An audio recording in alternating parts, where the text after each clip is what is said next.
Hello, this is another episode of my interview series on The Point, and this time I'm joined by Clockwork, the two-time iSeries champion and many-time ESEA champion. How are you doing, Clockwork? Doing all right, man. Doing all right. Hoping this is third time's a charm on this whole Yeah, experience. we have messed up the recordings twice now. Was it once my fault and once your fault? I can't Yeah, remember. Was it both yeah. mine? I have no No, idea. no. I think But we're tied for one for one. one for one. We'll see if this one's the lucky third time. So I'm going to be talking to Clockwork about a range of topics and his history within the scene. If you've only got a limited amount of time, or you just want to skip to a question that you like the look of, then all of the questions are going to be underneath in the description area with little links that you can just send yourself to the time that is relevant.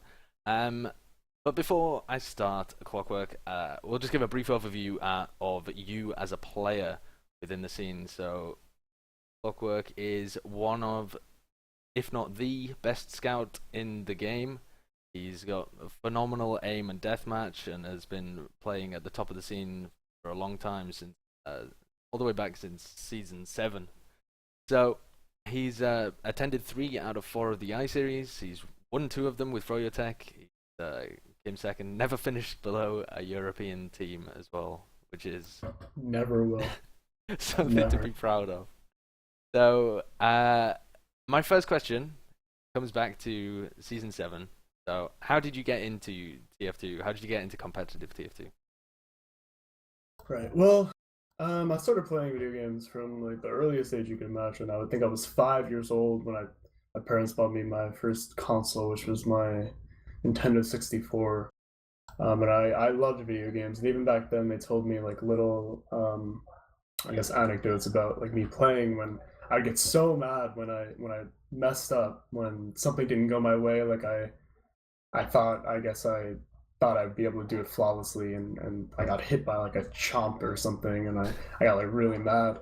And that whole video game experience kind of, you know, it was throughout my whole entire childhood. I played with my neighbors. Super Smash Brothers Melee, I played all the time with my neighbors, and I eventually took that to a sort of semi-competitive level within my own rights. I was way too young at that point to travel anywhere, and that traveling was the entire game of Super Smash Brothers because you couldn't really play it online back then, and tournaments were always in person. So I kind of just sat in my room and played, learned tech skill, watched videos online, and stuff like that. So I was always sort of competitive, but more so with myself. I really wanted to prove to myself that I would be really good at something if I put my mind to it, and that medium was in video games. When I was around 13, maybe 14, my one friend introduced me to Counter Strike Source, and I slept over at his house one time with my other friend, and we were playing Counter Strike Source late at night during like a sleepover or whatever. And I was like, this game's pretty fun because I never played a PC game before at all ever. I was a console only gamer. So I was just playing my first PC game. I was like, this is pretty cool. I tried to get it on my computer, but my computer was so bad that I couldn't run it really. So eventually, my dad bought me a new computer, and I was able to actually play Counter Strike Source, and I pubbed that a ton, probably early high school. Spend like 6 hours a day at least just sitting in front of my computer playing Counter Strike Source. And eventually, I moved on to TF2 when the Orange Box came out, and yeah, I just kept my pubbing up with that game. Didn't really know there was a competitive scene at all for any PC game. I guess if someone had told me like, "Hey, these people actually play TF2 competitively, right?" I would probably have said like, "Oh, that makes sense," but I didn't really think about it. Um, so I just pubbed the game until I think I ran into Team Fortress 2 for it. It was like a community, and I think I learned about TF2 from them. It's kind of a blur to me because it happened so long ago. I don't really know exactly how I learned about competitive TF2, but I was pretty sure it was from that community. And I eventually went on to play my first season of Invite with people from that community. So it kind of was a prophecy that I ran into Team Fortress 2 for. Are the people from that community still around now? I was looking back a little bit and I saw Lucrative and Felon and people. Is that the community that you're talking about? No. Felon was like an old Oh, school kind of Quake player. yeah. Droog was one player from Team Fortress 2 Fort. Buick was another one. Fun fact. So I Okay. knew Buick when I was like 16. Um, and I only really met him like 2 years ago, which is crazy if you think about it. But so Buick, Droog, um, and then there were sort of like I guess like a circle, like AFK, another one. I don't know if you really know who he is though. I think Droog is the only person that people would really know. Oh, Lang too, sort of. Like TF2F was a community, but then it sort of had its own like enclave, I guess, of like a smaller community where like myself, Droog, we hung out with people like Lang and Buick and people like that. It was all sort of like a community based off of a community. The whole VG circle jerk, I guess, Vicious Gaming, because they were sponsored by Vicious Gaming at one point. But yeah, so those are none of them really play all that much anymore. Buick is probably the most active member because Lang quits you. So How did that community get interested in competitive TF? Did you get to the point where pubbing was boring you, or you were looking for something else? Why did you decide to make the step with those group of players over to ES? I don't know. To be honest, I never even really played ESEA. My first season of ESEA was like intermediate when I was in college. Before that, I think I played maybe like TWL Invite or something, or like CEVO, um, and then maybe backed up for like an open team in ESEA or something. But I think when I was pubbing, I was just sort of like trying to get better at sniper. I was like a big sniper main back then, sniper soldier. So I was trying to like just dome everybody in a pub, and I guess I maybe got like a stronger competitive fire, and I wanted to play. But I think, let me see. I think honestly, I actually used to play Highlander. I think back then, because Highlander was still a thing. So like, they would have like these community nights of Highlander 9v9, and I played like soldier, and then like I kind of just got like pulled along. Like I was like no thought was like my own thought. It was just sort of like they wanted me to play Highlander, and then they knew I was so good at soldier, so one of them wanted me to play for their team, and I was like, sure, man, I don't know what that means, but sure, like, and I'll play soldier for your team, and then it kind of just snowballed from there. So from these early beginnings of playing soldier and sniper and not really having a drive to be the best, you sound like you didn't really have your eyes set on the championship of ESEA as you're going along No. here. But what was the road to you improving and becoming this godlike player that you are now, and even were all the way back in those early seasons of ESEA? How did you get to be so good? Um, well, I think I really came into my own. I was sort of good at soldier. I used to play soldier with TLR. I think you can catch like a couple of clips like from his first frag video where I was playing on his team.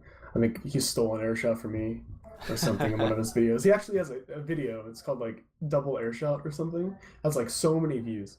And I was on gravel pit roof, and I air shot the guy, and then he shot this rocket like before I even air shot him that just no way would have hit him, but like my air shot kind of bounced him into TLR's air shot, and he got all the credit.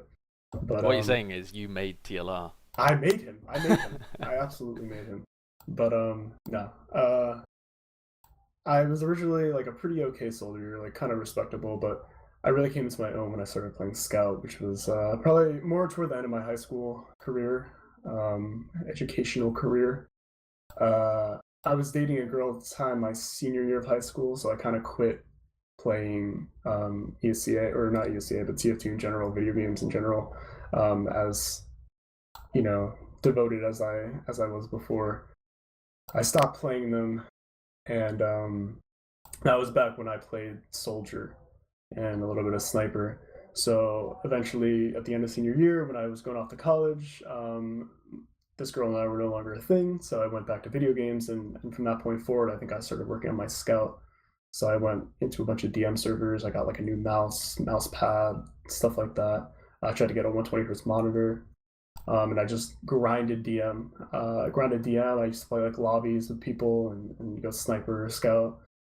grinded DM, watched Moose play a lot. Moose was like probably one of my like inspirations of like how to get or to be as good as I am today, because he was so good at every class. It seemed like he could play anything like Soldier, Scout. His DM was insane. So I used to watch him play Ammo Mod and MGE and like study what he did, how he played. And then I just kind of wound up being pretty good. I don't know. It's the hand-eye coordination thing, maybe. Do you feel like the practice early on paid off for you? Do you feel like the demo watching and studying of those players really helped you early on, or was it just this grind, just playing constantly?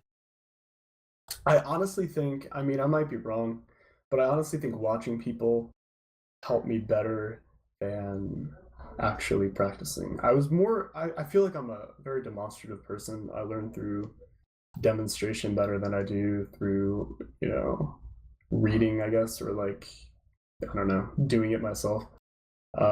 I watch somebody do something and then I can just immediately do it better. So like, or do it better than I had before. So I watched Walters, for instance, a ton of his demos, and I just watched the way he aimed. I don't even. It makes no sense how watching the way he aimed, allowed me to have a smoother, more tracking kind of style of aiming. But I feel like it really did, because I tried to go into game and copy what he did, and eventually, we wound up aiming in a pretty similar style. And I really think that's an invaluable resource for people who are trying to get better. I think if you watch demos and you just watch how other people play, you don't even have to write anything down. If you're just committed enough and you watch people play, you will pick up on things. Your brain 100% will pick up on how they play when they go in, the things that they do when they do go in. It really is a resource that I think is untapped by most of the people in this community. What's your general philosophy towards practice? Do you tend to put in a lot of work honing your talents, keeping them up to scratch, or do you feel like just being able to play the game and the amount that you play it keeps yourself at the top level that you've managed to get to? I honestly never really practice all that much. I think maybe it's because I used to practice a decent amount that I can keep my skill at a certain level, but I never really practice anymore. I think that it's sort of important to practice, but I think what's most important, especially when you get toward, the peak of your skill or you become a really good player, is motivation and confidence in yourself. I think that's such a huge thing that people don't understand. Even a lot of analysts that you see in like Counter-Strike or something, who they don't quite understand why people don't make teams of just 5 players that never miss a shot or something. Chemistry and like believing in your teammates and believing in yourself as a result of believing in your teammates is such an important thing in esports. It really is. Being able to have the motivation to play, it just drastically improves your aim and your DM and everything. So you just really have to believe in yourself, and want to play the game. If you get burned out and you don't want to play, that's why people go on tilt so easily. And when people go on tilt in Counter-Strike and they lose a really important pivotal round, you just watch them spiral downward into just an awful loss. It's because they can't get their heads back into the game. Once you have your head in the game, then you can play to your potential. And I think that's way more important than DM. But of course, DMing and keeping your skills sharp is a thing you'll definitely want to do, especially if you're a newer player. So just picking up on what you said in terms of motivation and being confident in your play and being in the right frame of mind, what are the points of your career where you've been the most motivated, the most hungry for winning, and how you feel that's affected your performance? And what are the situations in your career where you and your team have been the least motivated and that's affected it? All right. Well, I guess I was really motivated, I guess, early on in my invite career, because I just didn't want to be a flop. I guess, like YZ50, for instance, was like, I guess, the predecessor to being on that team. Like he was on EMG and then he quit and then they picked me up or whatever. And I didn't want to be like, I guess, a failure, because people watched how YZ50 just kind of rose the ranks and played really well, and I just didn't want to be like this player that just came into invite and then was just embarrassed, like I just couldn't do anything. So I was really motivated to make stand for myself, really motivated to make a big splash in the invite community. But I think the most I've ever been motivated was I-52 probably, because we played such a big tournament with Australians, with top European teams, and ourselves and another top NA team. So it was such a huge tournament, and I really wanted to win and prove to myself like the only reason we lost I-46 against Mix-Up was because we had Tyrone and Mackie, who just didn't play really. Tyrone especially just didn't really ever DM, I think, as much as he needed to, and I think if we had a more dedicated team to DM back then, we would have won. And to prove that I was still not going to lose to like European teams or Australian teams, I wanted to keep my I guess the NA dream alive, even though it's like stupid. I don't really care. Like I love European players, but still, it's like I just wanted to like keep it all in the NA family, I guess, and for myself at least. So I think I even hugged Vanny, I think, at the end of that tournament, which is like unheard of. You'll never see that happen again. I just hugged Vanny because or like he came in for the hug at first, I guess, because carried him to another win. But yeah, of course. no, like we hugged at the end of the tournament because we were like, it's just a nice like cathartic moment of like, yeah, we won, like we're the best finally, because we had never won, an international tournament at that point. So that was probably my most motivated I've ever been. And then my least motivated was definitely the season, like the past season that we lost. I wasn't really into the game back then, just because everything was sort of all over the place with Overwatch. Not that it was I even thought that it was going to be this huge step up from TF2, but I was just sort of concentrated on something else. And when you split your concentration between two things, you give like a half-assed job on both. So it was kind of hard to play to my potential. What is your general mental mindset going into a game? How do you approach the game? Do you feel like you occupy a role in your team as the calm personality, or the people trying to inject some life into the team? What mental attitude and atmosphere do you bring to a team? I'm definitely not super calm. I think people kind of get that off of my stream, where I am like kind of calm because I don't really care. It's just sort of like a pug or something. But generally, I try to keep to myself, especially in these new froyo seasons and stuff. But I'm definitely a player who can get very intense and not really ragey. I kind of think I used to be like a little bit of a rager when I was like 19 or around then, when I was on EMG. I was kind of like a sizable rager, not at like other people on the team so much. Tyrone definitely, because Tyrone was sort of like a scapegoat back then. If you had anything that happened that didn't go well, you just blame it on Tyrone, and he just takes it, just like whatever. He was like the perfect teammate in that sense, that he always just let you vent and then turned it into like positivity, I guess.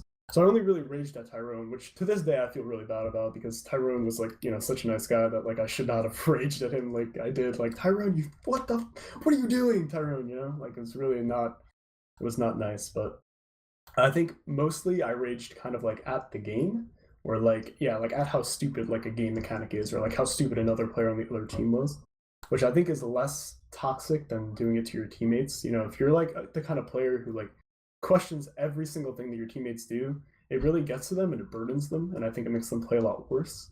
So I always try to channel like my rage or my annoyance at things in the game, like fucking soldiers are shooting around, like I'm dead, I can't do anything, it's impossible. Or like, what is this dumb player doing on the other team or something? Like you watch Banny's stream, that's all he does. Like, idiot, like why is this idiot pushing? Like that's the kind of mentality you have to have when you play at the top level. If you're that kind of person who needs to vent, you need to make sure you vent it at the right place, or in the right direction. But I can definitely get pretty intense even still now. I think I-55 is a good example, where we were kind of losing for a while. We were not as dominant, I guess, as we were I-52. So I just kind of get really intense if I see Blaze or like Dewatna. Blaze is like a huge culprit of this, where when he starts losing, he's just like super quiet. He never really comments on anything that he could be doing that could make himself play better, or he doesn't really comment on what the team could be doing to make them, like, everybody play better. So I kind of get like really upset. I'm like, guys, you have to start talking, start saying shit. If you're not having good middles, start changing the middle. When we lose the round and we're rolling out, say what you want to do on middle that's different from the last time, so you can actually make an impact in the game. And I get really intense when my teammates kind of shut off, because I hate when people just shut off. They don't say anything or do anything. You have to show. I prefer rage to just complete silence, because at least rage shows me some kind of personality, some kind of drive, that you still want to win, that you want to actually beat the other team. But if you're just reserved and you're quiet, I feel like you've just taken it as a loss already. So I always try to make sure my teammates don't take it as a loss. Coming back to the players on EMG, what was the team atmosphere like? So you've talked a little bit about Tyrone and said what his role was like in the team. You mentioned Mackie as well, and how you thought he was a weaker point of the I-46 lineup. But right back from when you started on the team, what are your experiences like playing the EMG and the kind of players that you were with? Now, they were honestly all awesome. Tyrone and Mackie especially. Tyrone was such like a positive person, like such a good team leader.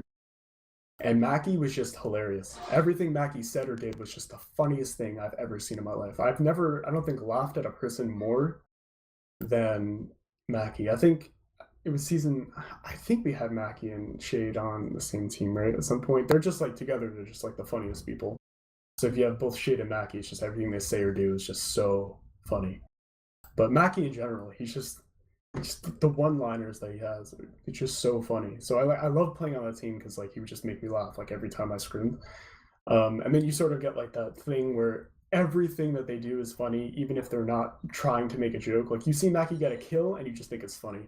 It's just, I don't know, it was awesome to play with them.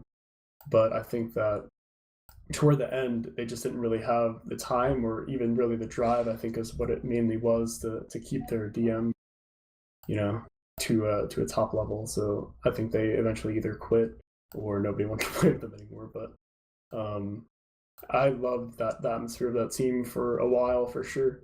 I was not really close friends with Banny at all back then. He was just sort of like that person I would talk TF2 with. Nothing else really.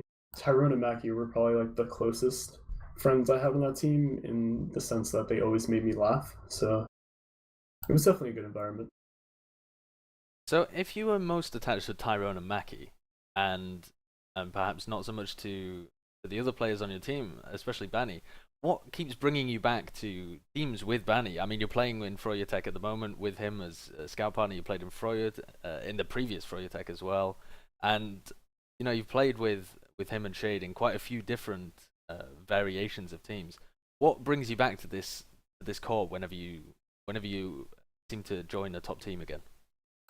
Right. Well, at first I tried to make a team with Tyrone, that don't trip team that kind of just failed. Very, very, very quickly. That team kind of fell apart when Banny's team beat us pretty effortlessly, I think, in the first week of the season. So that kind of fell apart really quickly. And I was also playing with other players that I deemed closer friends. So that was like Blaze and Dummy back then, and like Boomer, YZ50. We were all like kind of like really close friends. So I started playing with them in ESEA instead of the EMG people with like Banny and whoever else. But eventually, like I realized, like, even if you make a team of friends, sometimes the fact that you're not so good at the game causes strife in between the friendship, no matter what it is. You always sort of want to win, even if you make a team that has this philosophy where you don't care if you win or lose. You still really do care. You do not like to get steamrolled or completely embarrassed by another team. So that's sort of what happened when I played with like Dummy and Blaze and a friends only team. We just couldn't really quite get to that level. We were always like a third place team. So eventually I just had to come back to Vanny, because Vanny's so good. And I think he became a little bit different of a person as well. When he started streaming, he kind of came to his own as a person, where it was easier to talk to him than it was back then when we were much younger. Spanny was like 18 at the time we were on EMG. So like not only was he pretty young, but he was not the same person. He just didn't really have like the same flair to him that he has now, I guess. What memories do you have of playing right at the beginning of your career with EMG, what kind of because you were at the top of the scene, and it was really what was that only your second season in Invite that you had gone into EMG and been able to really play at that top level and go to LAN. What how was that for you, having never really experienced that before? It was pretty cool. I guess I didn't really understand the whole depth of it. I remember when we were second seed, I think season 9, and I just didn't even realize that I had to go to LAN until a month and a half before the LAN date. I was like, oh crap, I have to actually get on a plane and go to LAN and like tell my parents that I have to go on this plane to Texas to play this video game. And I remember it was my first time on a plane in so long. I think the only time I ever had been on a plane before was like family vacation in Florida, or when I went to go visit my cousins in California. So I've been on a plane like a couple times, but I was super young back then, so it wasn't a relatable memory. So when I first stepped on the plane and I flew to Texas, which isn't even really that long of a flight, it's like 3.5 hours. I guess it's like sort of long for like a European flight, like maybe you guys are like right next to each other, but 3.5, 4 hours, like not really that long. And my teeth were aching by the time I landed, I guess because I was sleeping, but I was like grinding my teeth probably the whole time because I was so nervous because I'd never been on a plane in any recent memory. So I remember that being kind of crazy, but yeah, I didn't really grasp the whole depth of it until I guess I won. And I won with Reptile too, which was really cool because Reptile was like just a sick player. I remember watching when I was like 16 with his Reptile Frag movie, just killing everything. And like he was such a good player. I remember that one clip of him on Gravel Pit as demo where he hit every single pipe or something and then he just missed the last pipe to like lose the round. It was like the craziest thing. Still to this day, one of the craziest things you'll ever see is him just sitting on top of Spire on Gravel Pit C and just hitting every single pipe. And I played with that guy as my medic like 3 years later, you know, under the EMG or Dashner featuring Profits colors. And that was pretty cool. I definitely thought about how cool that was, but yeah, I guess I didn't really grasp how cool it was until I guess the times had passed. I guess it's like that saying, like you kind of wish you knew you were in the good old days until they or like what is the idiom? It's like you wish you knew it were the good old days before they passed or whatever. You know, like I didn't even I'm really not gonna help realize. you because I love I love seeing the cogs turn See, in I your head hate. trying to Oh my piece this god, idiom together. I can't do it, but you know what I'm saying. I know exactly what you mean. Yeah, Yeah, it's like yeah, you don't realize how good it is until it's gone. exactly. Yeah. So I think it was a line. I don't think I was trying to say the idiom. I was trying to say a line from some series, and I forgot what series it was, but it was a very cathartic line for me. But yeah, you don't really know how good the times were until it passed already. So, but yeah, it's definitely cool. I mean, look at season 11 or something. Season 11, where it was like Quantic versus Mihai's Flow Yeah, yeah. versus. It was the craziest season. We were the 4th seed, I think, going into that LAN. We were the 4th seed, and we won the LAN. Like you haven't seen a LAN really at that level, I guess, in terms of like closeness of competition in a long time. No, no, that was an So unbelievable one as well. Given Mihaly's flow of being undefeated throughout the season as well, and then bombing out in the yeah, LAN. What do you think is the difference between that kind of period of time and now? Why do we not see those kind of upset results in recent times? Are teams too dominant? Have teams figured out the game? Is there not enough upcoming talent? What's the difference between that time around season 11 and this time around season 21? I think there's actually a lot of up and coming talent, but the thing is, like, it's not really channeled in the right way. So like they're not on top teams. That's why even with this new team that I'm on, like a lot of the players on this team they've shown that they can hang with the top players in the game. But I think the biggest reason is that it's just not the game isn't supported as well as it should be. You know, without all the support, the players like Ruin and Platinum, most of Mix Up, all of Mix Up, you know, Pure, all whoever was on Mihai's Flow almost. I think Shrugger's the only one from that team who still plays. They all don't play anymore because they don't have the support. Back then, I guess maybe it was just a different time in their life or something, but they were able to dedicate the time they wanted to play the game and win. But now it's like I don't think until matchmaking comes out and Valve has a direction with this game that you'll see people really reach to be the best. Although, having said that, you do see players like, I don't know, Corsa, like Muma, who they put so much time into DMing and getting better at this game that they are literally, like Muma in this case, he's probably one of the best like DMing demo men in the game right now. Like he hits everything. It's crazy. Honestly, sometimes like I honestly think he's cheating because like he hits every single pipe. It's just like I could never do that. You know, like maybe it's just like a different aiming style or something, but it's crazy like just watching these players like kind of rise into their own. So the talent's definitely there. It's just, again, I don't think it's really being utilized the way it could be.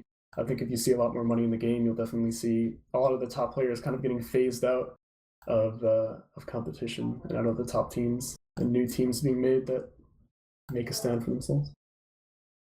Certainly be very interesting to see as well. So, taking it back to you personally, who have been your favorite scout partners to play with, or the people that you think you've performed the best with? Why do you think you've synergized so well with them? Well, Banny obviously because he's so good, but I don't think the styles really fit each other all that well. It's just we both know how to play the game so well that yeah, we just do a good job playing together. But I think our line when I played in IM with him before my first season in Invite, he was a really good scout to play with.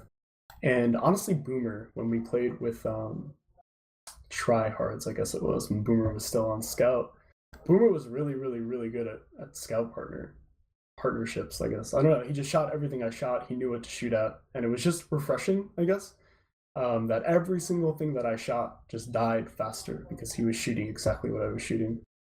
I actually had that realization too when I rang for Froyo one time in the place of Corsa back when Decimate was still playing. So it was me and Decimate on Scout. And we were just, everything I shot just died faster because Decimate was just shooting the same thing that I was shooting. So I think it would be really good if I played Decimate too someday. I think we have similar styles that would work off of each other well. But yeah, I would say Boomer really, especially just everything I shot just died. He was really, because he didn't have the best DM on Scout, but he knew how to use it to his potential. What was it like playing alongside the differing scout partners in froyotech? So I believe you started playing alongside Dummy when you originally created froyotech. Is that correct? I think so. With Yeah. Banny on, tried Banny on demo, and you had Dummy on. First it was Ruin, and then Ruin. Oh, Ruin, yeah, of course. Yeah. And then he tried Pocket. And then he tried Pocket.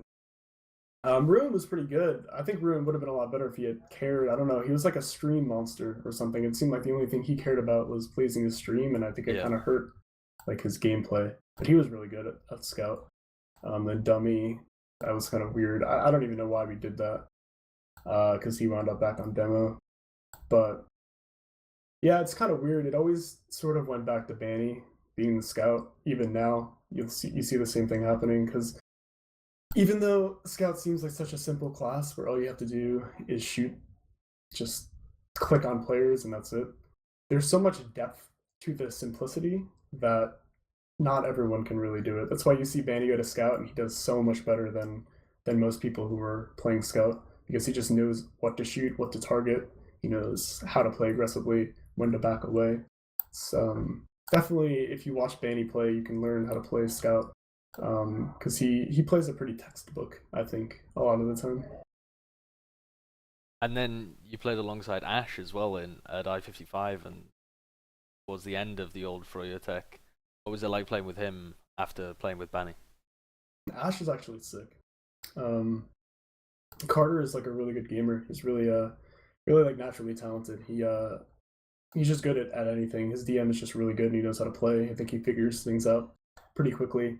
Ironically, because you don't think like if you know Carter, if you know Ash, you don't really think his personality would be like conducive to somebody who just picks up something really quickly and is like a smart player and does what you should do all the time. But he's a very cerebral player despite having the personality that would argue the contrary. But he's really good.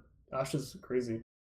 I don't think I think if we played with the same lineup and there was never really any strife between Banny and Ash, that we still would have been the best team, because Ash is really, really, really good. The addition of Ash on our team was just crazy because he's just such a sick player. I don't know. He had really good DM, really good movement. He knew exactly what to do most of the time, and I think it fit in well with our team. When I make teams in TF2, when I make suggestions to pick up different players, I always look for versatility. I hate players who can only do one thing or play one class. I hate when I see a scout that can only play scout or a soldier that can only play soldier. Like Ash, for instance, was a soldier and he could play scout. Versatility, I think, matters so much because you understand all the other classes that you've played throughout your career, and you know how to counter it, you know what to expect from them. And it just shows me that you have, I think, more of a complete aiming style if you can play every class in the game as opposed to just one. So there was a lot of discussion at I-55 and even afterwards about the I-55 froyotech team and the I-52 froyotech team, and there's only really the slight change between the two of them. But I think that fueled the discussion even more. Which do you think, from playing within it, was the better lineup? Was playing at a higher level? Hard to say. Probably I-52, just because with Fanny and Lansky being so close as they are as people, it was really easy for the team to keep its cool and know its direction. While with Ash, it was a little bit harder because Ash is like he and Benny didn't really get along, as well as some of the other players on the team. So I think the strife between teammates is really what made the Ash pickup not as good as having Lansky, but I think from a skill level, they would be pretty much on par with each other. Just not really in practice. So the I-Series events that you've attended, we alluded to the two of them there, and then I-46 as well. You've never finished lower than a European team, although you did lose a best of 3 to one of them. But also at the ESEA LANs as well, your team, or the team that you've always played with, they've always been renowned as really phenomenal LAN teams. It kind of doesn't matter too much about their online performance, but you can almost be assured that when they attend a LAN, they're going to be performing at absolute max capacity. Why is that? In what makes the teams that you've played in such good LAN teams? Is it a mindset thing, or the fact that your soldiers were playing on ping online, or is it in some way to do with you and what you bring to the team? I think a lot of it is definitely the ping thing, where I've always played with soldiers that were like West Coast soldiers with high ping, Blaze being like up in Canada, so it's even worse. He gets like 90, 80 ping to almost everywhere. So the ping plays a huge part. They're so much more confident.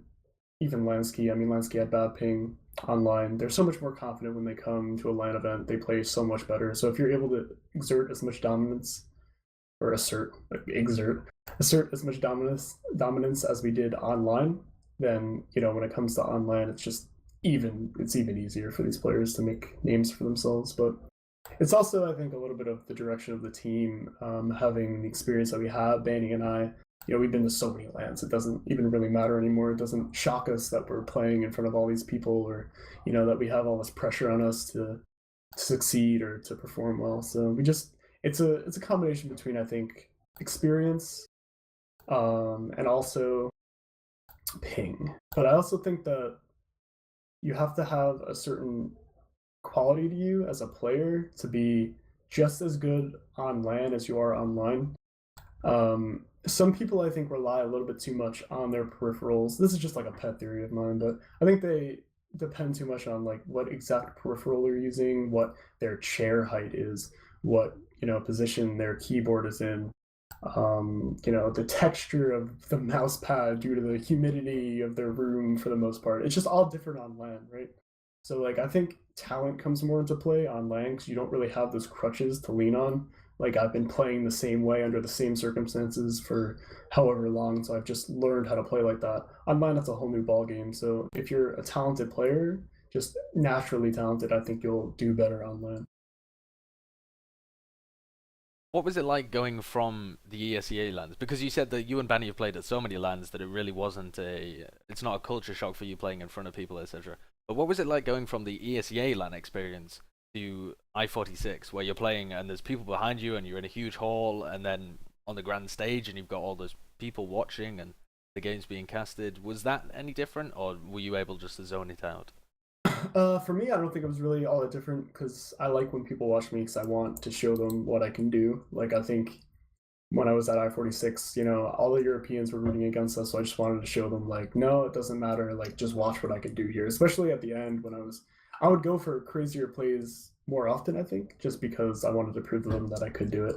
But I think it did get to Tyrone, who had never really been cheered against because, I don't know, I guess he thought in America that we were like the home team or something, like people like to vote for us or root for us. And at I-Series, it was just like this shock to him that people were rooting against him. He was like sweating. He was like, "Oh my god, I've never been rooted against before." But I guess it depends on the player. I don't think it's much of a big deal for me and Benny because we kind of live more in the game because we don't really have the same captainship that Tyrone had. Tyrone was like a very charismatic leader where I think it really matters what his surroundings are so he can keep the charisma. But like me and Banny, we play the game. Banny and I just play and we try to play the most efficient way we can. So it doesn't really matter, what environment we're in. We just play.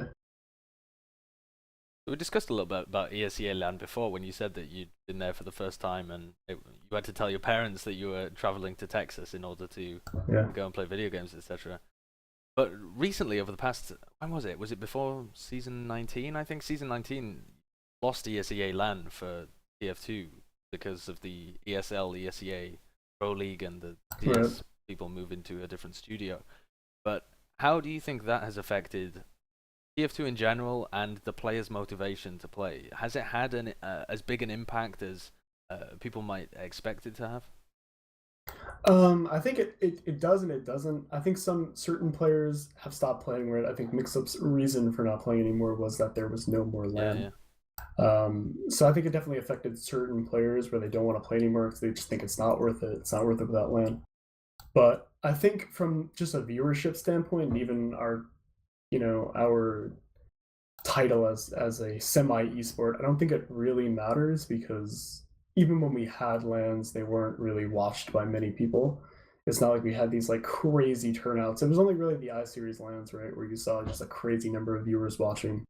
So I don't really think ESEA LANs had that big of a deal in terms of viewership because I really just think it matters what Valve does. If Valve does something really impressive with matchmaking, I think LANs will make a difference because then if you do have LANs, people will watch them. But I think back then it didn't really matter, right? Because I mean, we had LANs, but did people even really know that we had LANs? So like from a Twitch TV perspective and from like an esport perspective, I don't really think it changed all that much. But from a player perspective, I definitely think it affected a couple of the futures of players in TF2, mix-up players in specific. Do you think it allows those players that you were talking about before, where they perform better online, do you think it allows them to reach the top? The top teams don't have to perform on a LAN setting, or are they still going to be the same? Most definitely. Like, I think the only reason you see Ascent like being as dominant as they are online is because it's online.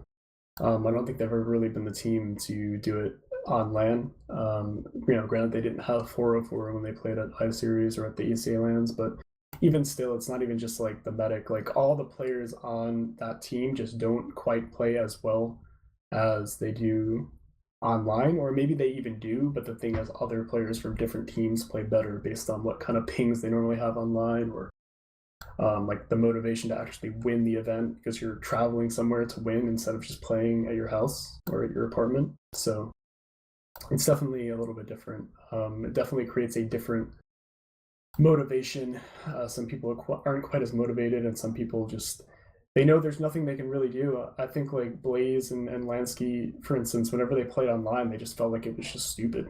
Like everything they did was just infinitely harder than what the other soldiers did on the other team. They were just able to do less because of the ping. So I think it definitely affected their mindsets and their, when they're playing the game to be like, all right, well, we should be able to beat these guys, but what can we really do when, everything we do is just less effective than what they do. So I definitely think it has a huge impact on what teams and players you'll see at the top of the game. How did it affect you as a scout playing on the LAN setting? What did you notice that was different between when you were playing offline and when you were playing online? Um, I think everything kind of moves faster, just because you do have lower latency, but everything feels just faster, and it's definitely harder because things do register better, I guess. But every projectile class you run into, they just play better. So demos hit more pipes, they hit more stickies, soldiers hit infinitely more rockets. You just get battered by rockets the whole time you play online, or online rather. If you're not used to that environment, you just get battered. So it's like, it's definitely a lot harder, but then it's also, you can also reach a whole new level of your gameplay just because you're, again, traveling somewhere to play and you just really want to win. And the motivation, the adrenaline rush of you wanting to win so badly lets you reach new heights in your skill, I think. When people discuss your playstyle, do you ever feel they oversimplify it by saying it's all aim? He's the best aimer in the game. He's hitting all of his shots. Just that's what it is. Obviously, you are one of the best aimers in the game. I don't think that's even particularly debatable. But what do people not see? What do people not give you credit for that you've incorporated into your play to make yourself a really top level scout? People are really taking into consideration my timings. First of all, like my timings on flanks and stuff are just really good because I played it that style for so long, and my targeting I think is probably like one of my best attributes. Where like I'm always searching for the most, either the most active threat to a player on my team, or I'm looking for a player that just took a rocket or just took a sticky. Scout should always be just trying to clean up, players that got hit by rockets or got hit by stickies, because the movement is nerfed too at that point. You almost get a little bit immobilized if you get hit with a bad rocket. You pop up straight in the air if you're not ready to react to it. So that should be free for any scout, and that's what you should be looking for as scout. I think more than taking your own fights. Um, I definitely think I've become a smarter player just playing with Banny. Just I feel like I've always known what to do, but I've taken risks just because that's like the kind of player that I am. But it kind of pisses Banny off sometimes when like people do stupid things. So just to like keep his stress levels under the radar, I haven't really been playing as riskily, I guess, if that's a word. I've been um, I've been trying to play smarter and being more efficient in the way that I play. Like on Viaduct, I won't try to go for these like crazy like 1v5s or anything. I'll try to secure 2 kills and then play off of the point capture, stuff like that. But I think what makes my aim really come into itself and really makes my scout such a hard thing to deal with is my targeting and my timing. My aim, I think I probably do like maybe have the best aim on scout, but I don't think it's to the point where I should be dominating as much as I do in some of the games. Like I don't have. I think it's more of an insult to like players like Shrugger, Banny, Yomps, people like that, Sizer even, that people think my aim is actually that much better. I feel like it's insulting for them because it's really not that much better. Like I have really good aim, but I think most of the effectiveness of the aim comes from just knowing when to go in and what to do with the aim as opposed to just having better aim. How do you feel like you developed those skills, the timings, etc.? Is that from playing with people like Banny? Is that from just experimenting within the game and having a feel for how you think the game should flow? How have you developed this ability to use your aim to maximum effect through timings and targeting? Definitely a little bit of like Banny, I guess, like calling when to go in and what to do. But I think mostly from like demos and stuff. When I watch demos like Walters, I'm a very demonstrative person, I think. So if I watch someone demonstrate how to do something, I can improve the way I do it almost immediately. So watching, Walters play scout, just go in at certain times, don't go in at other times, shoot what needs to be shot at, shoot the weak targets. I just kind of pick up on all these things when I'm watching it. I don't even really write anything down. I just absorb it, I guess. And then like the next time I play, I'll see myself going for these kind of cheeky little 1v1s or cheeky little flanks that I hadn't really gone for before just because I watched Walters do it or something, and then it works out. and then you kind of refine that play style, and then that's where I am today. It's just from refinement of getting used to the same play style. That's why like I always kind of try to tell scouts that are playing on a dedicated team of like one scout has a roaming kind of style and the other scout has a pocketing style. You want to try to come into your own as a role player, right? It's the same thing in Counter-Strike. If you're used to playing A site on cash or something, you want to refine that skill and you want to be the A site cash player because you're just better at that site than you are any other site or any other position on the map. So you come into your own as a scout if you're the scout that goes for the flanks all the time, because you get used to all the flanks and all the situations, what could happen. You get prepared for everything. Whereas, it's the same thing with Pocket Scout, right? A lot of scouts are bad at Pocket Scouts. They never play with the medic. So they're not ready for a soldier to jump onto the medic. They're not ready for a scout to flank. And that's why Banny's so good at it. You almost never get, past Banny when he's playing Pocket Scout because he's played it for so long. He knows exactly what to look for. He knows the timings. He knows everything about that. So you just have to come into your own as a player, work on what you are already good at, and then become a specialized person. It's not good to be a jack of all trades and a master of none. You want to be a master of something and then use that skill to be a valuable team member. It was interesting to hear you talk about the players that you thought had similar aim to you, but perhaps hadn't utilized it in the same way. Because I think one of the players that you used to play with back in EMG and did at I-46 as well is Sizer, and he went on to play with HRG and now plays for TSU as well. And he's been a player that's been around a long, long time. But I get the feeling that people didn't particularly rate him back in the EMG era and LG when you were at I-46.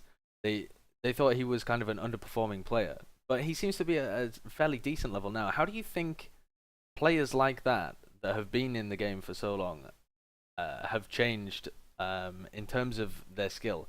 Do individuals improved their skill level overall, or have they just stayed the same and the scene has shifted around them? I think if anything, Sizer has probably just found a better team for himself. I think Sizer's the kind of player where you need to play around him for him to have a huge impact, which is why on EMG we had myself and Banny. So there's really not a lot of room for Sizer to come into his own as a player, be like this player that has sick DM, like, oh my god, Sizer 5k, because he's never really in that position. The heals are going to me or they're going to Banny. Now, maybe that he's on TSU, he's getting more heals, and it fits his playstyle better, and he can put up pretty healthy damage. You've seen Sezda put up some pretty healthy damage. I think he's probably one of the most consistently high damage hitting scouts in the game, right? But that's probably because he's found a team that's, plays around him. He likes the role that he's in. I don't think he's really become a better player individually. I just think he's had the opportunity to play for a team that fits him better, which is, you see it happen in other esports too. People just find teams that they work well with and they become better players as a result. Here's a question that's slightly related to that, and from Vanguard. Vanguard says, have you ever had to modify the way you play to adapt to shifts in the meta? So I'm thinking gunboats being introduced into the game, playing with more of a pocket scout rather than two scouts at the flank, or have you just tried to perfect the way that you play scout and allow the game to change around you? I think more the latter. I think I've tried to perfect who I am as a player and what I'm doing, my role specifically, and then let the game kind of shift around me. Because I remember even when we used gunboats and you guys didn't in Europe, and I went to I-46, I tore through soldiers in that game or in that LAN because they were just weaker all the time. I run into a roamer on the flank and it's a gear with like 160 health because he jumped or something, and I just tear through him. I think it's a lot better to perfect yourself as a player and then let the game kind of work its way around you. You don't, as soon as you start trying to play, or I guess adapt in a really crazy way, you're kind of letting the other team win. because you're obviously not better at that style. You should definitely shift a little bit. I've definitely had to shift a little bit, maybe be like less aggressive. I remember we were playing against Immunity, Immunity at I-52, and they were just. I remember the soldiers were just pooping on me for the longest time in that series, and I just had to realize I can't stop, or I can't keep going into them in the same way. They just keep hitting me, and I'm dying. I'm getting picked off, so you have to adjust. But if you're a generally aggressive player, you should definitely try to work on that aggression and see if you can fit it into any game style and any team, because it's what you're best at. So you should definitely go for what you're best at, as opposed to what you think fits the game the best. At I-55, your team lost its first ever LAN best of 3. And I get the feeling just from watching games and watching some of the players involved in froyotech that that team didn't particularly deal very well with failure. You had Banny on the team, who in recent years kind of gets a little bit salty if he's ever on the losing side. He's not kind of used to it, perhaps. You got Ash as well, and the tension between the two of them. But how was your team? What was your team thinking and saying at that point when you'd been knocked down from the upper bracket final and it wasn't quite the dominant performance that you'd perhaps expected going into it? How had you been able to rally yourself and go back into the lower bracket final the next day against Reason? I honestly think we should have lost that LAN when we were playing against Reason. The mindset was just really not there. Again, like I was getting so mad at that LAN that I think I was just annoying my teammates because, again, they were sort of really reserved, just quiet. They're losing, so they feel like they're just gonna accept the loss. And I think Ash was another one that did this. So it was Ash, it was Blaze, a little bit of Dewatna. Like even Shade just kind of stops like talking, like he stops getting into it, like he's like upset that he's losing and he's just gonna accept the loss. So like I was getting really mad. I was just like yelling at my teammates. I was like, someone say something, someone do something different. And I think definitely until what was it, the second map, until Reason messed up that second map, and we came back. Gully Wash, the golden Yeah, camp. we definitely should have lost that series. And then once we won that series, it kind of brought us back to life, and we were like, okay, we beat Reason. All we have to do is beat nerdRage now in the grand finals. And the only map they beat us on was like, or that we expected to lose, expected to win on, they beat us on, was Process, and Shade dropped like 3 times or something. So like we had to realize that we were still the best team of the event. We just had to take Sunshine for what it was. They were going to pick Sunshine, probably beat us, but then just steamroll through the other maps. And I definitely think that momentum shift in the Reason games what made us win that series. I definitely think we should have lost that LAN.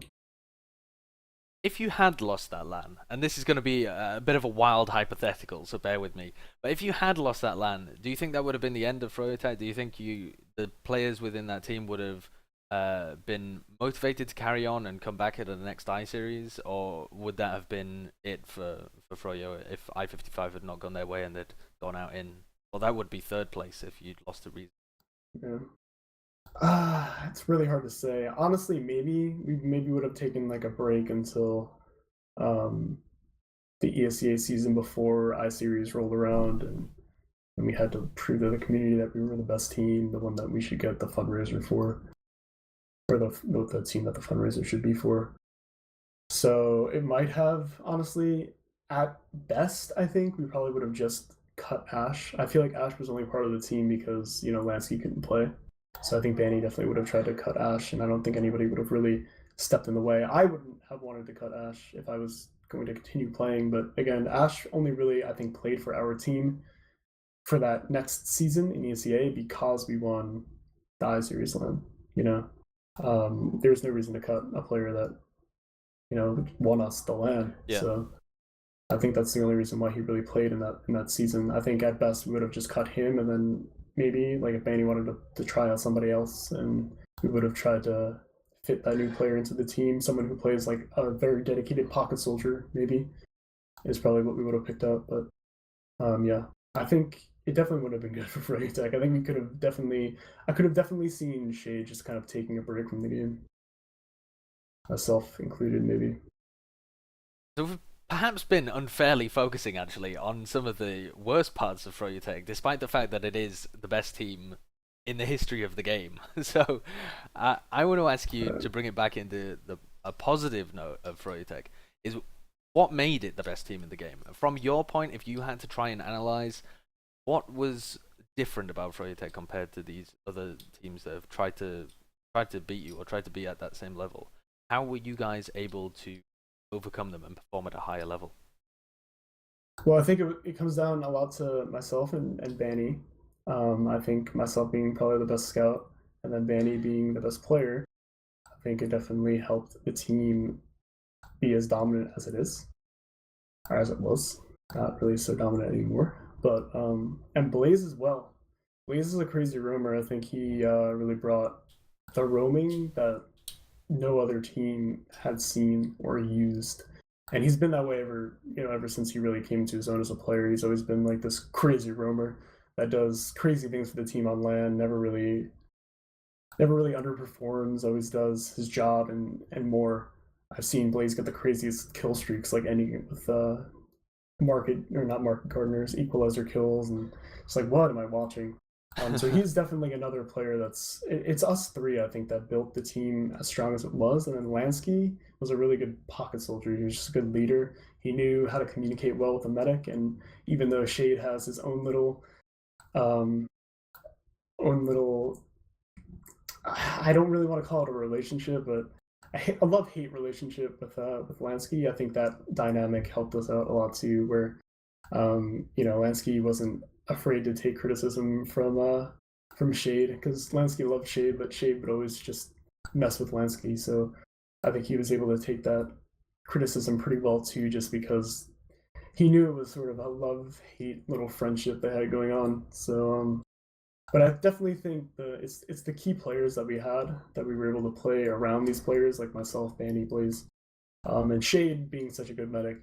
Just he's able to really adapt to anything. So I think our ability to adapt to the big names on our team is what made us so good.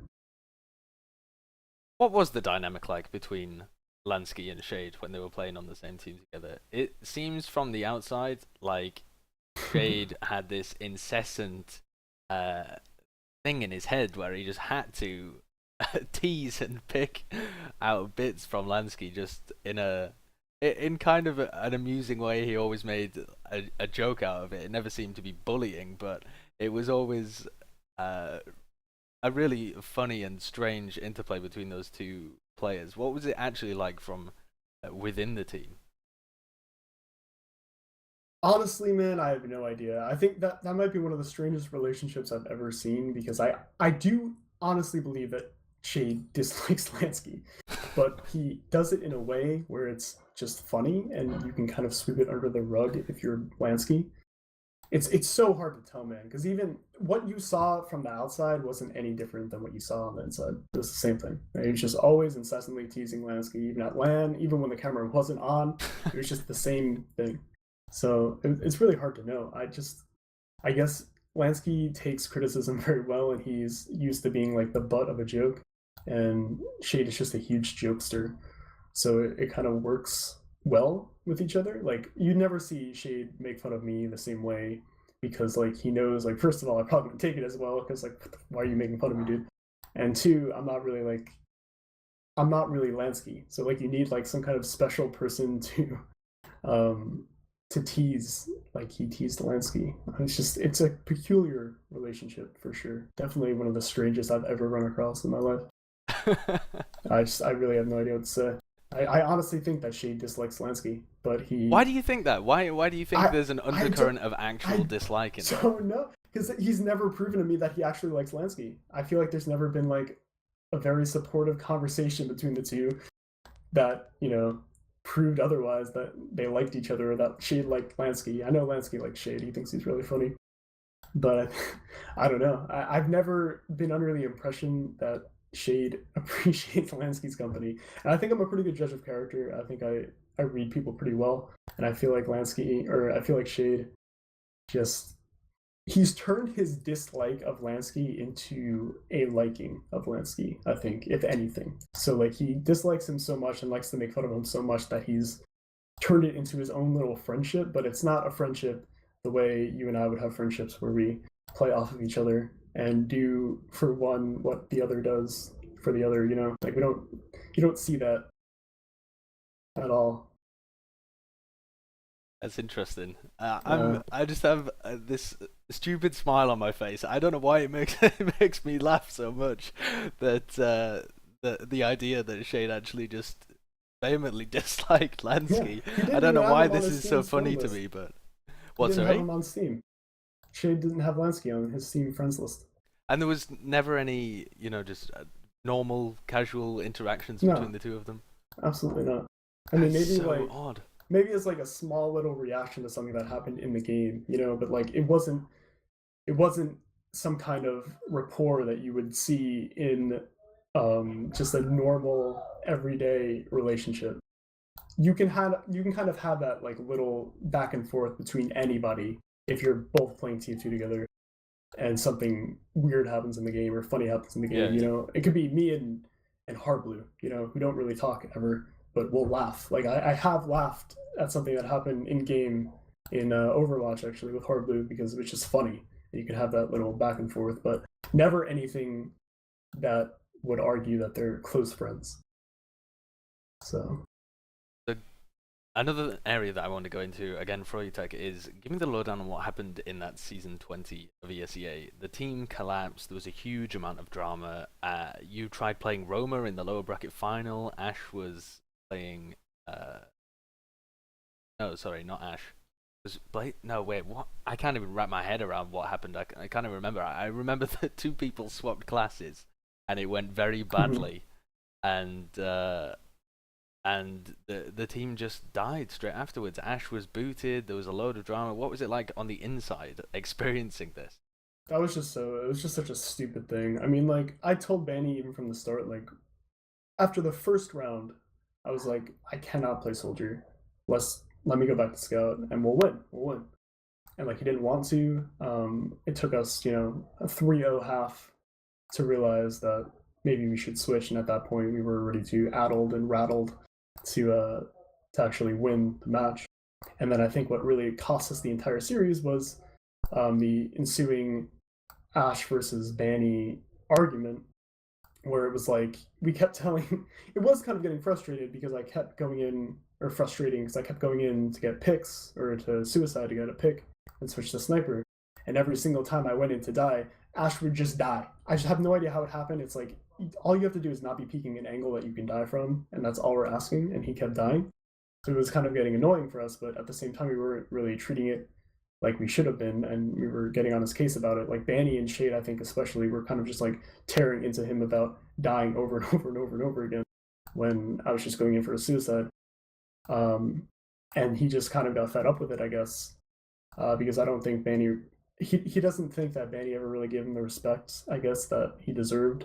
So he just kind of he was like just saying like, all right, you know what, whatever, dude, I quit. And then like Banny just like cut him or something, or like he said he was muting the mumble or something. I'm muting all you guys or something, and like Banny said he was just like cut or something. And I think losing him in that series is what lost us the whole series. I mean, like we barely lost that series. We won the next map, right? And then we lost Granary or something with Seymour, who never plays with us and isn't as good as a scout as Ash ever was. So I think losing Ash definitely lost us that whole series.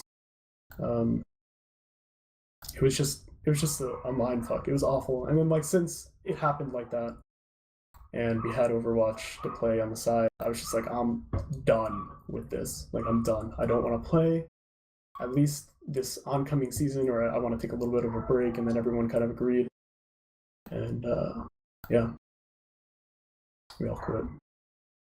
Was this tension that was building up for a long time, or was this just an isolated incident that got blown way out of proportion? I think it was definitely like just something that was it was in due time that this would happen.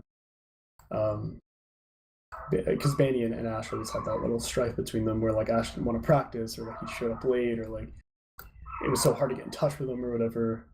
So it was definitely this I wouldn't. It was definitely a hate relationship, I think, between those two. So it was just in due time it would happen to where he was cut or something really big happened. So it's just unfortunate that it happened during this series. And what was the initial decision? What was the thought process behind the initial decision to move you onto Soldier and put Banny on Scout? I honestly don't even remember. I think, oh yeah, the Ubers were so bad. Our Ubers were so bad, and I had no idea why. I felt like Banny was going in at times when he shouldn't have been, like taking Shade on like these magical mystery rides around the map, and we were left to die.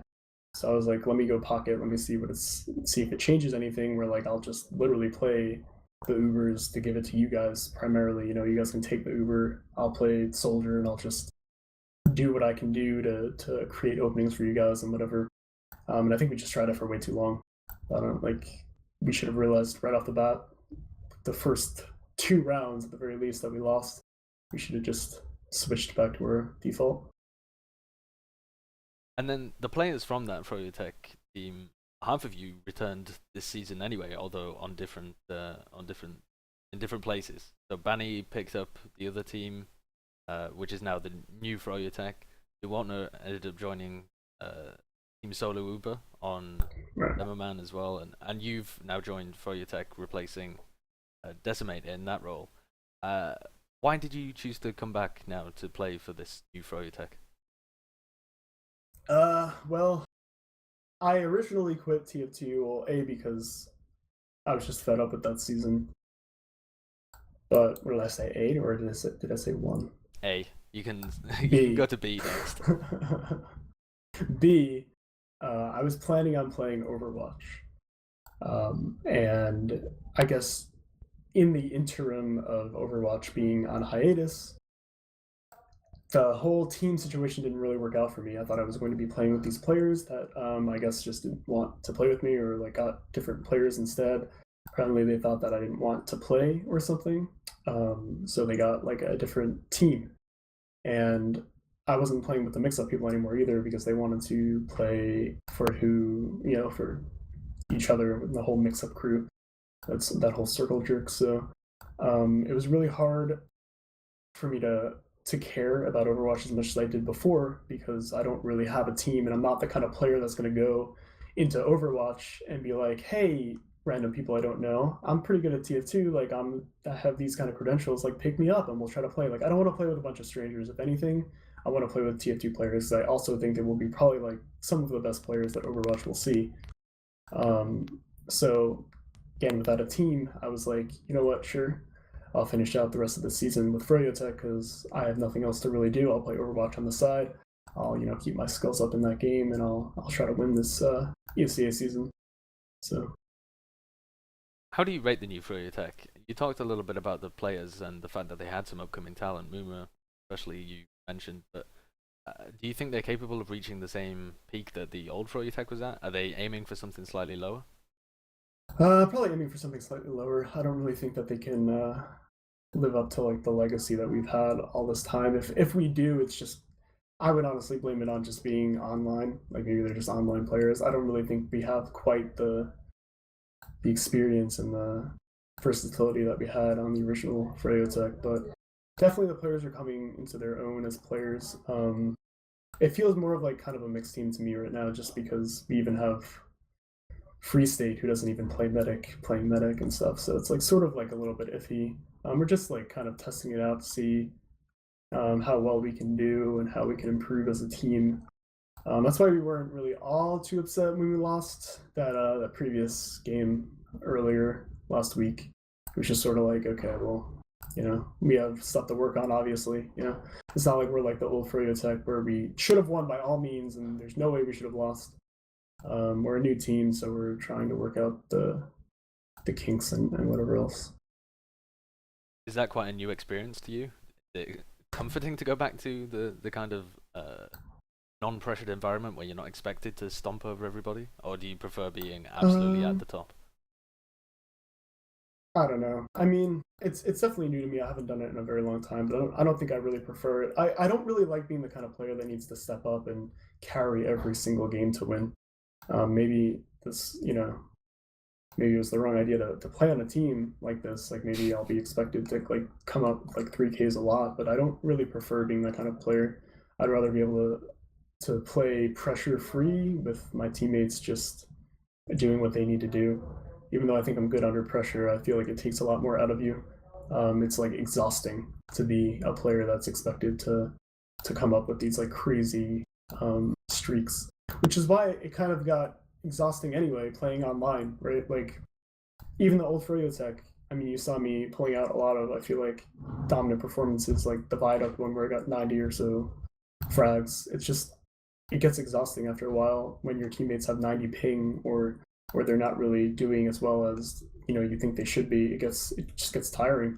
On LAN, I go to LAN and I don't really have to carry. I don't really have to go into 120% kicking into overdrive because I know that Blaze and like Lansky or Ash or Banny, like they'll all do extremely well on LAN. So it just gets exhausting in general, which is why I took a little bit of a break from TF2. It just kind of takes a lot out of you.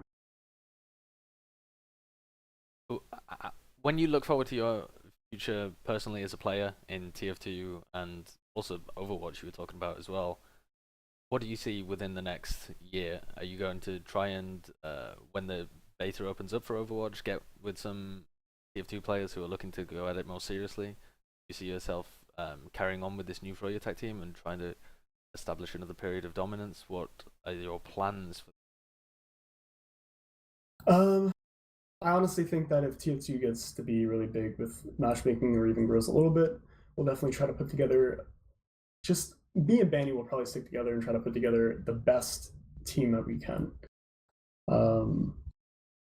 Identically, I think if TF2 doesn't take off, we will try to do the same thing in Overwatch. I think I'll try to stick with the whole froyo squad. Maybe we'll bring back, Shade and Duatna or something on an Overwatch team instead and see where it takes us. Definitely prefer TF2 to be my future, but I'm not sure if Valve will do what they need to do. I definitely think they can though. I definitely think there's a bright future for TF2 no matter what. Just depends on how bright, I guess, comparatively to Overwatch. So, I don't think people, particularly from the outside, associate you with being a brain of TF2 or having like really intelligent opinions on fundamental concepts of FPS games and stuff like that. But I know that from discussing with you many times that you do have a really intelligent view of TF2 and FPS genres and what goes into making a competitive game. So I want to dig for your opinions on matchmaking and what is required from Valve to make TF2 have this bright future and become, an esport from being just like this forgotten child left in a closet somewhere. Right.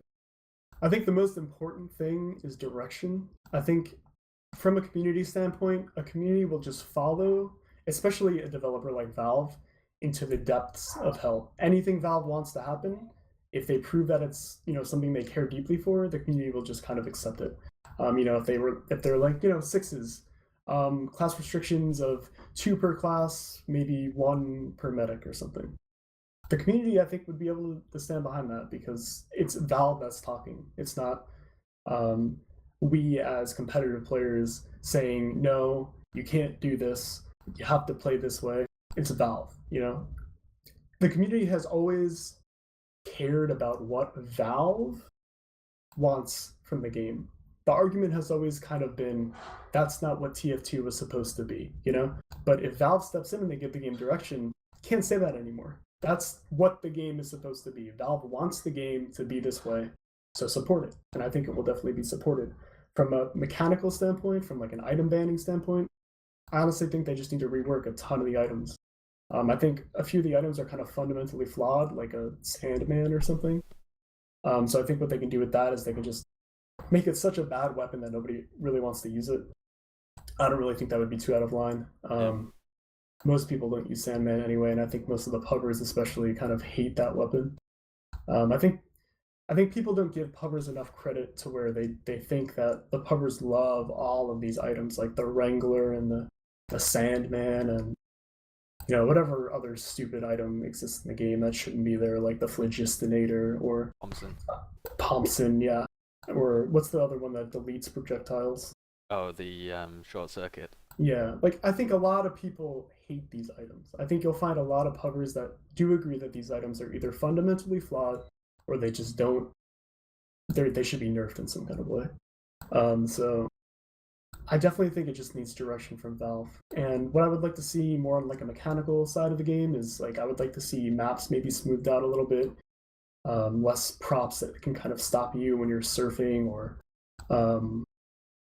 better crosshairs for sure. Imagine if you could use like a CS crosshair or like a what is it called, a plus sign with like a outline around it for casts. I feel like casting would be so much better if you could stream a game and the crosshair was this thick black outlined cross. I think everybody would love that. I just noticed the other day how like every cast has the default crosshair. Yeah. Or even just if the default crosshair had an outline option, how much better it would be, Looks so much more like professional and so much more, easy to read. But I think there's definitely a lot of room for Valve to make improvements in the game. But the thing about TF2, what makes it so great, is that it does have a lot of depth to it mechanically from an FPS standpoint. So you don't really have to worry all too much about the mechanics of the game. They're there. The game is really, really good. It's, I think, a perfect blend of a game that's easy to get into and has a really satisfying learning curve, but really, really, really hard to master and really hard to perform consistently well at.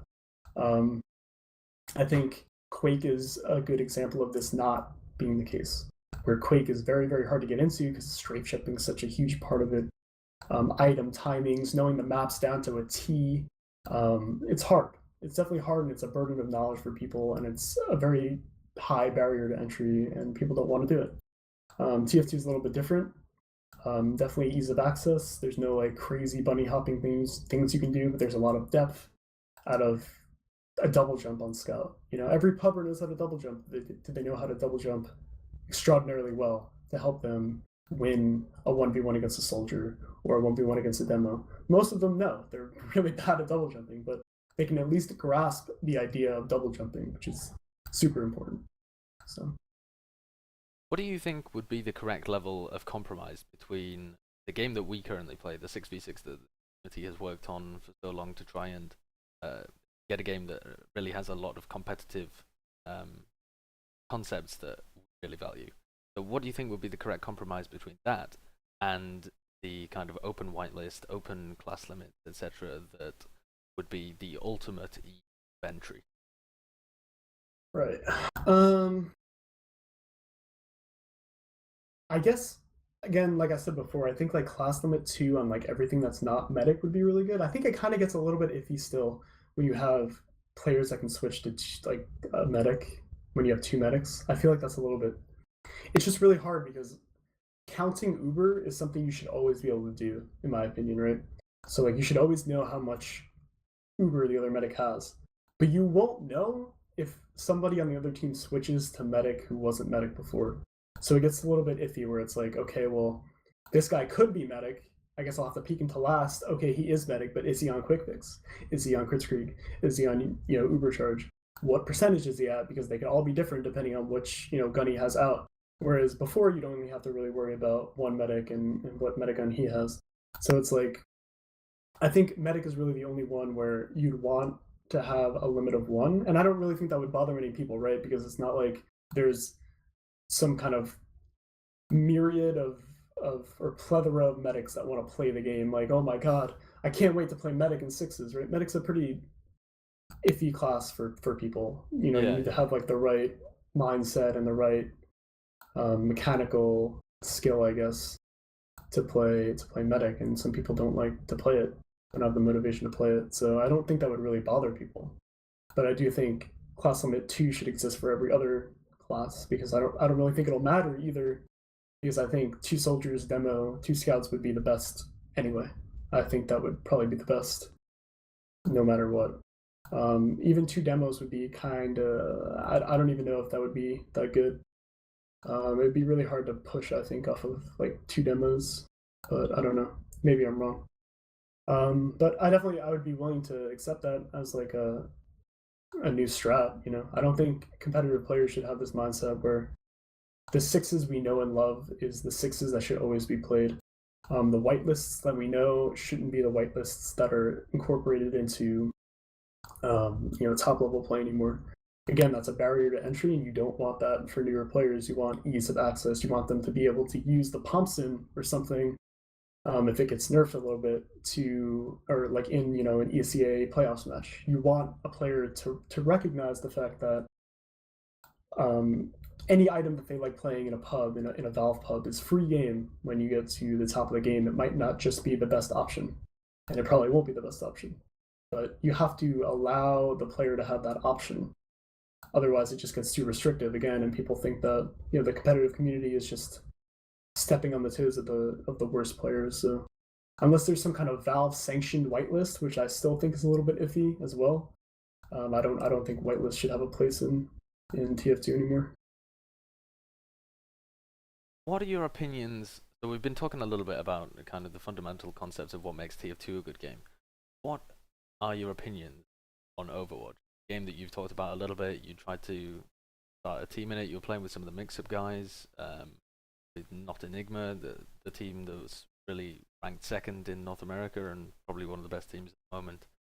What are your opinions on that game, and how do you think comparisons to TF2 and other esports, do you think they're valid? Do you think there is a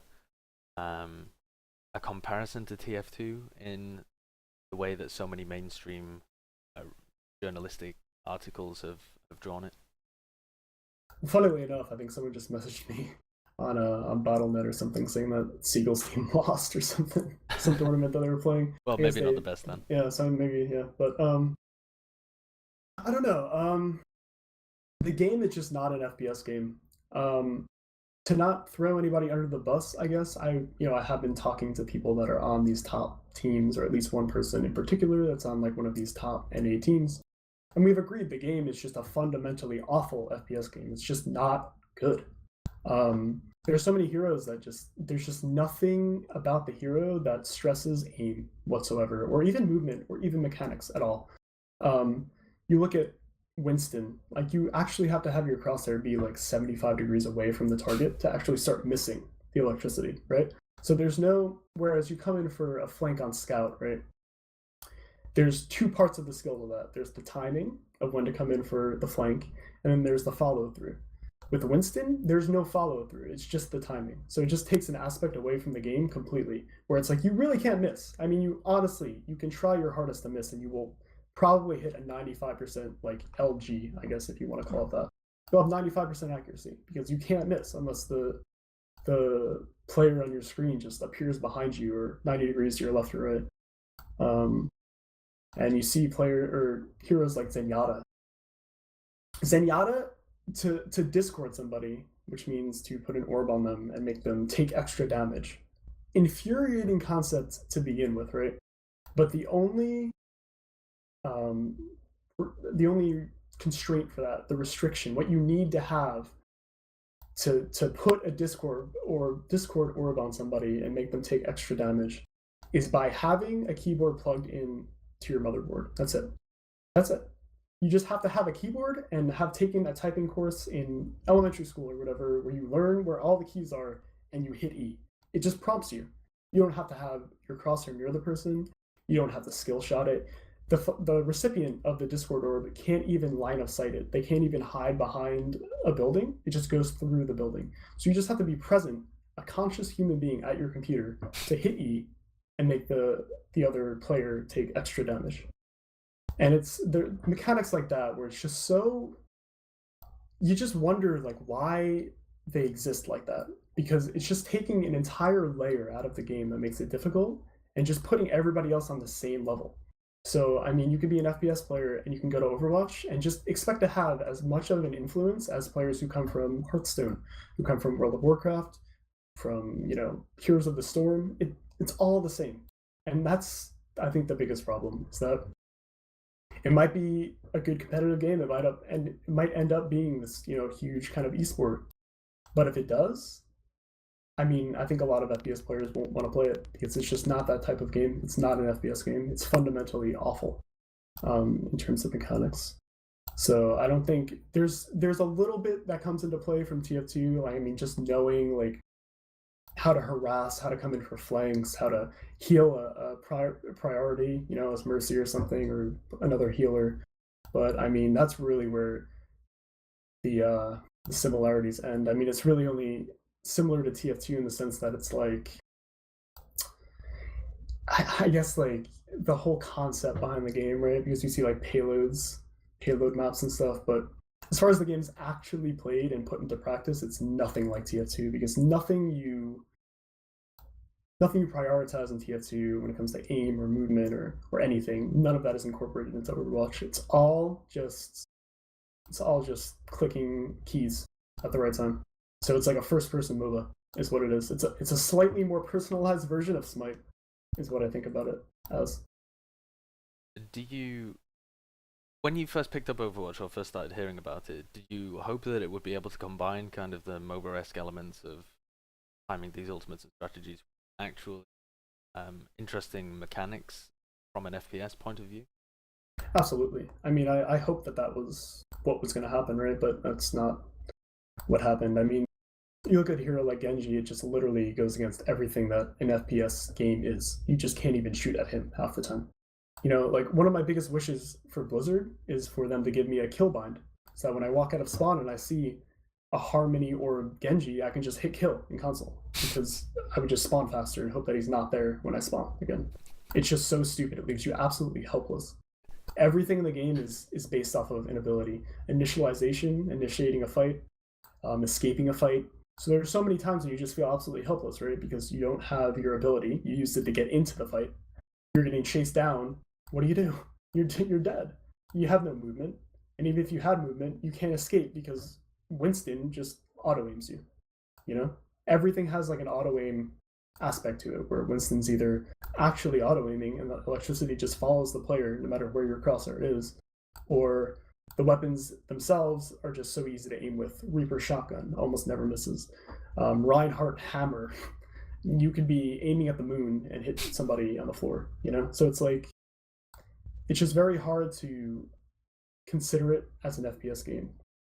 Do you think that by ignoring most of the mechanics or the mechanical skill required to get to that kind of level, they've put more of a stress on the strategical element of the timing of when you do things?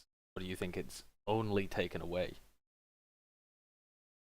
I think it has stressed timings for abilities, which has honestly taken away from the talent pool. Because as a player, all you have to worry about in that game is knowing when to hit your ability, right? So like even in Dota's such a hard game. It's so hard. You know, you have to know when to use your ability, but you also have to know how to jungle. You have to know how to get last hits. You know how to gank properly, have all your binds set up. It's honestly one of the hardest games I've ever seen. I could never, ever play Dota at a professional level. I just don't think I have the mind fast enough to play Dota. I'd have to put so much time into it. Overwatch is just such an unbelievably shallow version of Dota that you don't even really have to know the exact intricate timing, because most of the things have such a high, I guess they have so much leniency to them. Most of the spells will hit, or abilities will hit almost no matter what. You know, Zenyatta, again, not even a skill shot. Reinhardt fire blast thing, it hits all the time. Most of the ults are just like auto aim ults, so like even if you hit it at the wrong time, it's like it'll still just make up for itself because it's auto aiming for you. So it's put like a stress on knowing when to use the abilities, but it just doesn't. That just takes away from, I think, the talent pool of players, because there's nothing that defines you as a player other than your ability to combine an ult, an overpowered ult, or like some kind of dumb immobilizing ability with another hero. And I mean, that definitely takes skill. I mean, we lost. It's not like we're the best team in the game. But I mean, it's just not something that I think most FPS players will want to see in their game. I don't know. I think a lot more depth has to be added to that game for even MOBA players to enjoy it, honestly. So yeah, that was what I was going to ask you. Do you think they just aimed it at the wrong target audience by aiming it at FPS players? Is it just fundamentally not an FPS player and would appeal to its own target audience and be able to become its own kind of unique niche sport? Or has it completely missed the mark of all the genres? I think it's missed the mark of like almost all the genres, but its best bet is to just become a genre of its own, I guess. Because I don't think it really targets either genre all that well. I think it's being held afloat by like hopes and dreams, right, of these players who want to finally be professional sponsored gamers from games that maybe didn't get the same limelight that Counter-Strike or Dota or League got. I don't think, like, as a MOBA player or as a player that plays FPS games, I don't like it. But if I were a MOBA player, I honestly don't think I'd like it either. Like, I mean, who from League and Dota is going to want to go to this game? It's just so shallow in terms of abilities, you know? So I really have no idea. I have no idea what they were thinking, like who they were actually targeting the game for. But I think it would have to be its own game, create its own genre that somehow is satisfying for the players playing it, because I don't think it's doing much of anything. It has no direction right now as either a MOBA or an FPS game. It'd have to be like a super shallow MOBA. So we've talked a little bit about kind of the points at which I think Overwatch falls down as an FPS, and we've talked about some problems with TF2 as well, and some of the flawed concepts. You were talking about weapons that were in the game that you think shouldn't be there, or they should be nerfed to the point where they don't really have an impact on the game because they are flawed concepts.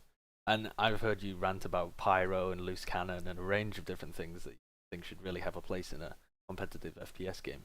But if you had to try and boil it down, if you were there giving a speech to Valve saying, these are the fundamental principles that I think should be upheld for an FPS game to make it competitive, make it so that it has competitive integrity, so that players enjoy playing it, and it is fun to watch as well.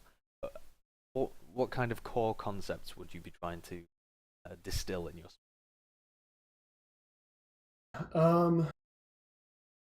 The ability to always have a way to gain the upper hand via movement or aim, to be able to create a situation for yourself due to the terrain of the map or the characteristics of your class, to be able to take your movement and your aim and go on a killing spree or get out of a situation that you might have been in erroneously if you chose the wrong time to go in and you're kind of outpositioned. You should have a way to be able to show your skill as an individual player, by surfing a rocket out, by hitting a really good crouch tap and surf or flying away in a double rocket jump or something. You should be able to show your skill as a player on an individual level and take that individuality in the game and then work it in a team setting.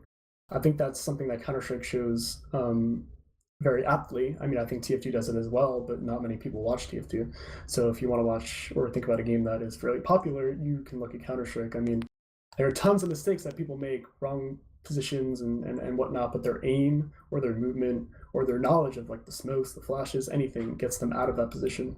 And it rewards being a really talented player. You can see someone like Olafmeister just seemingly carrying his team right to the top or to a finals win. And you really can't see that in Overwatch because you're not really allowed the same freedom, I guess. TF2, I think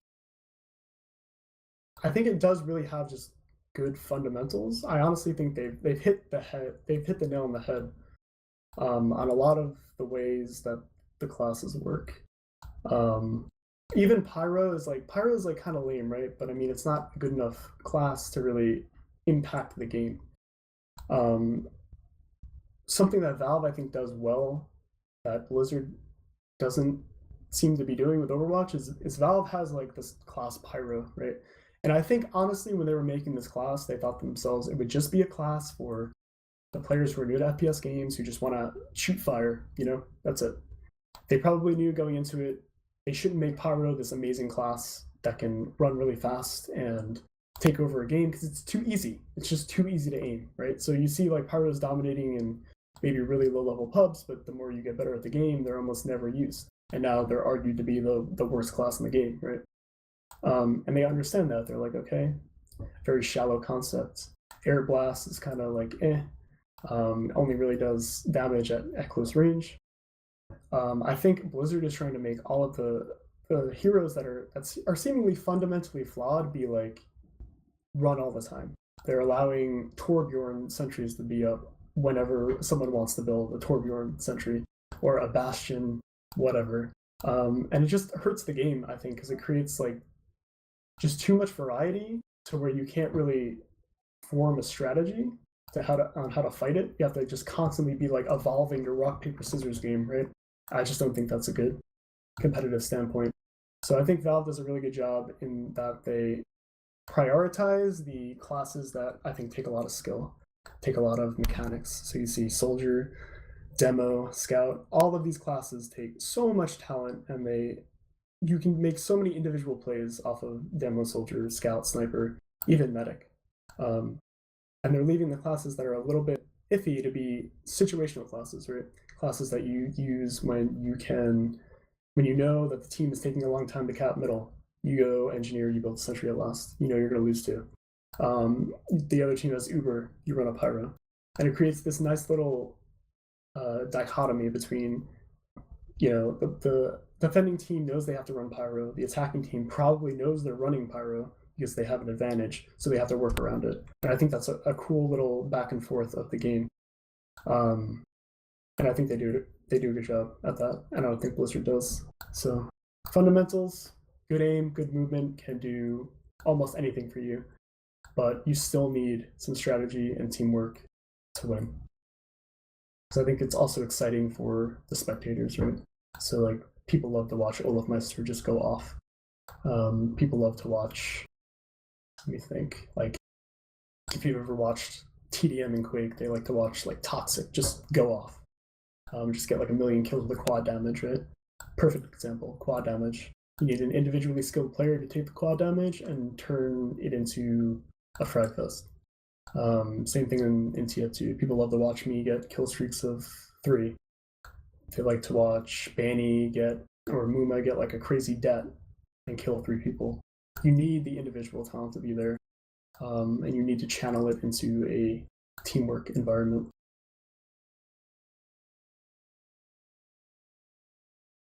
So that's pretty good. I think one of the games that I always come back to, and I know you used it as an example there, is CS:GO. I think it is the best spectator sport.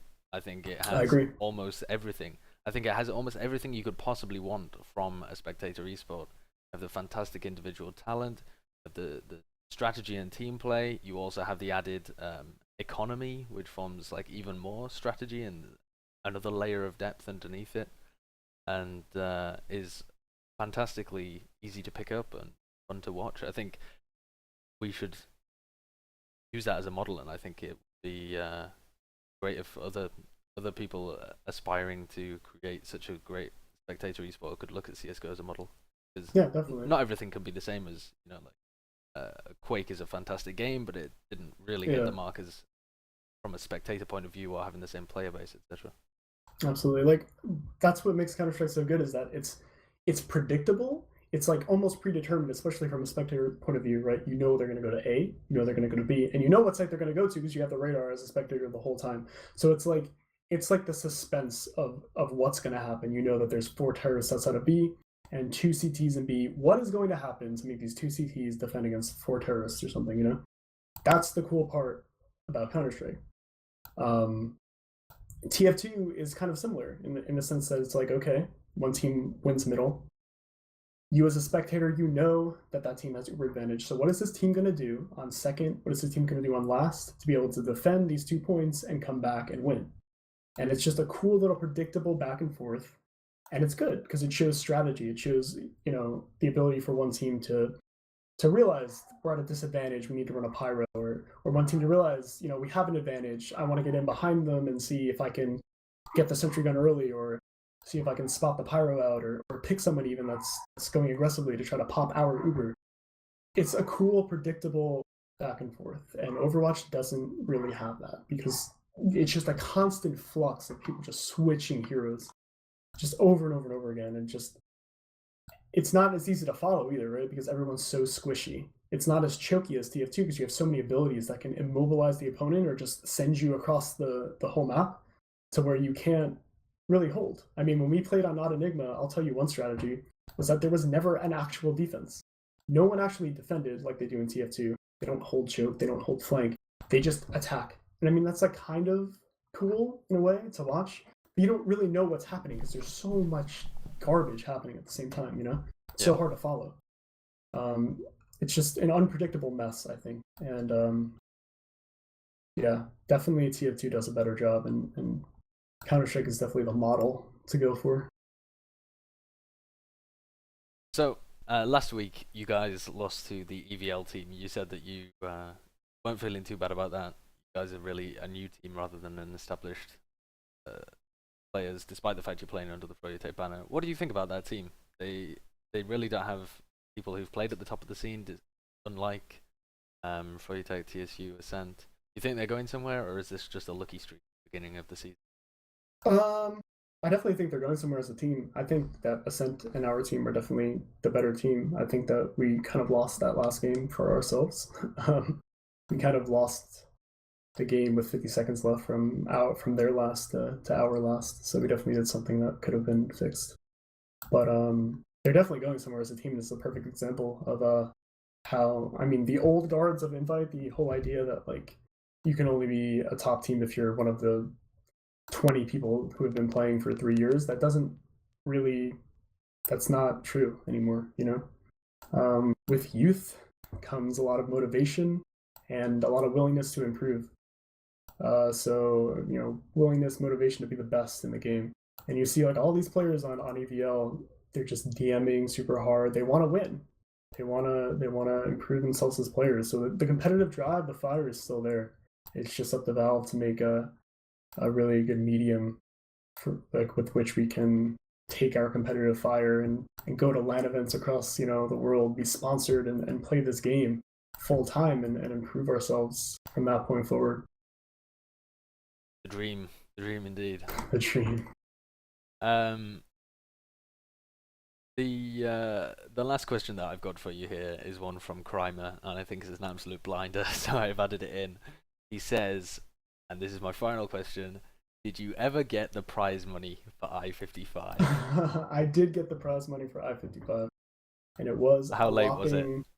It was pretty late. It was kind of like, it wasn't Vanny's fault in the sense that something could have been done. It was sort of like just a really bad communication, where if I had gotten the money that late and I had known every step of the way, right, why I wasn't getting it, then I wouldn't have been so like cheeky about it or edgy about it. But the fact that like I didn't know what was happening, that was annoying. You know, someone owes you money, even like, let's say like you're waiting for like the bank to send you money. Like, you want to know why you're getting money late. You want to know like why it's not there when you expect it to be there. And I mean, it's all just a part of being able to communicate. So I didn't really care that I didn't have it yet. I just cared that it just seems like there was no communication as to why I didn't. But no, I have it safely in my bank account. Don't have to worry. Very good. That's taken a weight off my chest, knowing that that's been sorted. I know. All right. Well, thank you very much for talking to me, Clockwork. Have you got any shoutouts before we wrap stuff up? Not really. Shout out to my team.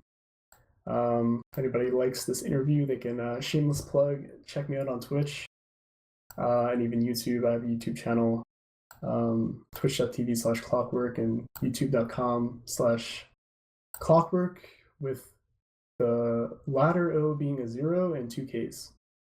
So yeah, shout out to all my teammates, and shout out to you for making this interview a reality, and people for wanting to watch it. And yeah, that's about it. Yeah, well, thank you very much for talking to me. So that's been my episode with Clockwork. If you want to watch the previous one with Zebasai, then I'll put that up there or there. I still haven't figured out which way around it is, but it's in that direction. So you can click on that and take a look at the episode with Zebasai, and my previous one as well with Banny if you take a look on the channel. if you'd like to suggest a guest for the next time I do this, which will probably be in about 2 weeks' time, and feel free to tweet me at Sideshow Gaming, or I'll have a thread up on TFTV as well as teamfortress.tv. If you head on over there, you'll be able to recommend who you think I should be interviewing next time, and you can feel free to suggest questions as well. But for now, that's me and Clockwork on the point.